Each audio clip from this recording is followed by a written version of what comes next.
Selasa pagi, pihak kepolisian Satres Narkoba Polres Metro Jakarta Barat menggelar press release terkait kasus penyalahgunaan narkotika yang melibatkan publik figur Virgon Putra Tambunan. Selain Virgon, dua tersangka lain seperti rekan wanitanya inisial PA dan satu orang yang rekan lainnya berinisial BGS yang disuruh tersangka Virgon untuk membeli sabu juga ikut dihadirkan dalam jumpa pers tersebut. Dalam perkara penyalahgunaan narkotika ini, pihak kepolisian Satuan Reserse Narkotika Polres Metro Jakarta Barat menyita sejumlah barang bukti, diantaranya paket sabu kecil di bawah 1 gram, beserta alat hisap, tembakau sintetis bekas pakai dan sejumlah ponsel.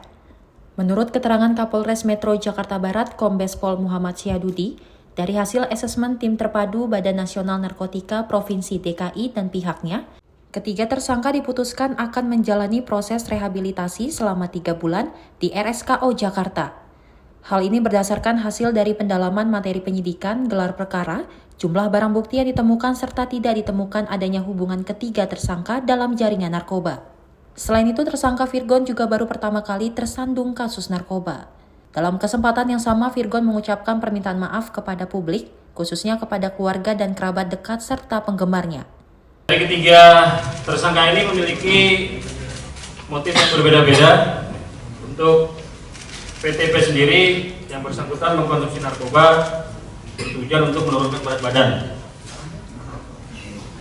Kemudian terhadap saudari PA mengkonsumsi narkotika untuk menjaga stamina pada saat bekerja. Itu pengakuannya. Berarti sudah lama, Pak? Sebentar.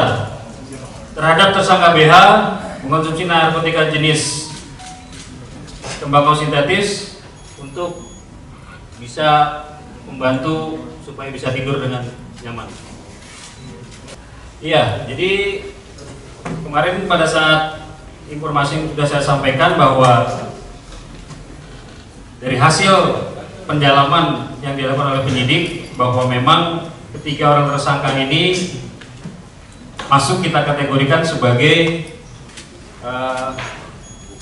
setelah kita tetapkan sebagai tersangka juga kita tetapkan juga sebagai korban penyalahgunaan narkotika. Karena memang ketiga orang ini dari aspek barang bukti yang diamankan termasuk juga pendalaman terhadap yang bersangkutan tidak ditemukan adanya jaringan peredaran narkotika. Atas dasar tersebut kita melakukan gelar perkara dengan melibatkan Biro Wasidik atau Bak Wasidik Direktorat Reserse Narkoba Polda Metro Jaya. Kemudian hasil daripada gelar perkara tersebut, ketiga orang ini kita tetapkan sebagai tersangka dan langsung kita ajukan proses asesmen ke tim asesmen terpadu BNN Provinsi DKI Jakarta. Dan pada hari ini sudah dikirimkan hasil asesmen dari Badan Narkotika Nasional Provinsi DKI Jakarta terhadap ketiga tersangka dilakukan proses rehabilitasi selama 3 bulan di Rumah Sakit Ketergantungan Obat Jakarta.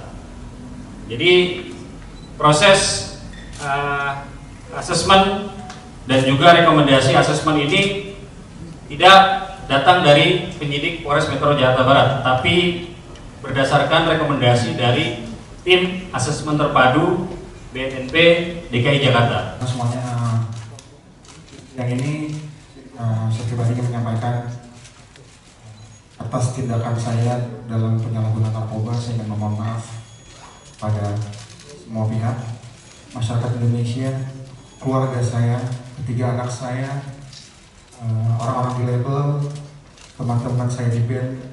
Mudah-mudahan insya Allah ini jadi yang pertama dan terakhir. Mudah-mudahan insya Allah kedepannya saya menjadi manusia yang lebih baik lagi. Terima kasih kepada segala penyidik yang sudah berbaik hati dalam proses saya menjalani proses hukum yang berjalan, dan juga terima kasih atas perhatian teman-teman semua. Sekali lagi saya mohon maaf yang sebesar-besarnya. Sebelumnya, musisi pelantun lagu Surat Cinta untuk Starla bersama rekan wanitanya, inisial PA, ditangkap di salah satu kamar kos di kawasan Ampera, Jakarta Selatan pada Kamis dini hari 20 Juni lalu. Dari penangkapan keduanya, polisi menyita 1 klip narkoba jenis sabu serta alat hisapnya. Polisi yang melakukan pengembangan atas tertangkapnya kedua tersangka tersebut, lalu kembali melakukan penangkapan terhadap BGS, yang disuruh tersangka Virgon untuk membeli narkoba jenis sabu untuk ia konsumsi. Pelaku BGS yang merupakan salah satu kru band Last Child akhirnya ditangkap petugas di kediamannya di Bekasi, Jawa Barat, di mana di lokasi didapati barang bukti tembakau sintetis bekas pakai dan vapir. Hingga kini polisi masih mendalami kasus ini dan masih memburu pelaku lain yang menjual sabu kepada tersangka BGS. Dari Jakarta, tim kontributor Simpo TV melaporkan.